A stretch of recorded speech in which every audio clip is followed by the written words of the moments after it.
अस्सलाम वालेकुम everyone, welcome to my channel. Student, आज हम करेंगे exercise 6.3 question number 1, what do you understand by dispersion. सबसे पहले हम देखेंगे कि डिस्पर्जन क्या है। Dispersion measure the extent to which the item vary from some central value. जो सीरीज जो डेटा हमें गिवन है उसमें जो ऑब्जर्वेशन है वो सेंट्रल वैल्यू से कितना वेरी करी है, उसका मेजरमेंट क्या कहलाता है, डिस्पर्जन कहलाता है। ठीक है, फॉर एग्जांपल हमारे पास क्या है, ऑब्जर्वेशन है। ठीक है, वैल्यूज है हमारे पास। ठीक है, वैल्यूज हमारे पास क्या है, 2, 6 एंड 10 ये वैल्यूज है। अब हम क्या करेंगे, इसका मीन फाइंड करते हैं, इसकी सेंट्रल वैल्यू फाइंड करते हैं। सेंट्रल वैल्यू कैसे फाइंड करते हैं, हमारे पास जो फार्मूला है वो है x bar equal to sum of x over n. इन वैल्यूज का हम सम करेंगे, हमारे पास आ जाएगा 18 और जो नंबर ऑफ ऑब्जर्वेशन है वो हमारे पास क्या है 3। इसकी जो सेंट्रल वैल्यू आ जाएगी वो क्या है 6।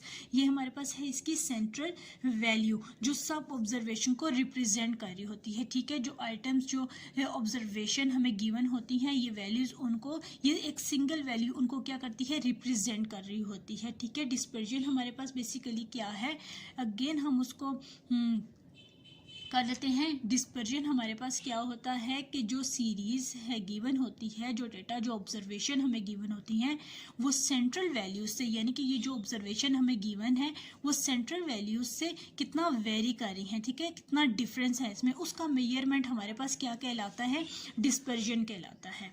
सेंट्रल वैल्यू इन वैल्यूज से कितना वेरी कर रही है, इस बात का मेजरमेंट डिस्पर्जन होता है। ठीक है, अच्छी सेंट्रल वैल्यू उसको माना जाता है जिसका डिस्पर्जन मिनिमम होता है। ठीक हो गया। Dispersion is also called spread, scatter और वेरिएशन। ये हमारे पास क्या है, डिस्पर्जन है।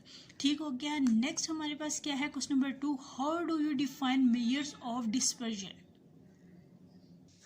Measure of dispersion. Measure of dispersion describe the spread of the data. They include range, interquartile range, standard deviation and variance. The best measurement of dispersion is standard deviation. Standard deviation helps to make comparison between variability of two or more sets of data, testing of significance of random samples and regression and correlation. Question number 3 हमारे पास है define range, standard deviation and variance. ये तीनों definition जो है हम अपने previous lecture में discuss कर चुके हैं। रेंज का फार्मूला, डेफिनेशन, स्टैंडर्ड डेविएशन का फार्मूला और डेफिनेशन, और वेरिएंस का फार्मूला एंड डेफिनेशन हम प्रीवियस लेक्चर में डिस्कस कर चुके हैं। ये था हमारा आज का लेक्चर, फर्स्ट 3 क्वेश्चन एक्सरसाइज 6.3। इंशाल्लाह नेक्स्ट लेक्चर में हम क्वेश्चन नंबर 4 से कंटिन्यू करेंगे। ओके स्टूडेंट, अल्लाह हाफिज़।